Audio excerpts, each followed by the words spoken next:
મહારાજના કોટ કેટલા ગુંડાઓ 100-150 ની સંખ્યાની અંદર રાત્રે 12 વાગે પહોંચ્યા અને બુલડોઝર બાબા જિંદાબાદ જિંદાબાદ કરી અને ત્યાં આખું વાતાવરણ બગાડી નાખ્યું. કશું થયું નહીં, પણ ઈરાદો બહુ ખરાબ હતો.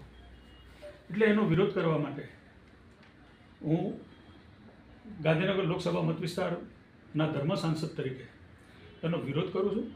સમસ્ત બ્રહ્મ સમાજ પણ કરે છે અને સમસ્ત સનાતન સમાજ પણ એનો વિરોધ કરે છે કે આ વસ્તુ ના બનવી જોઈએ.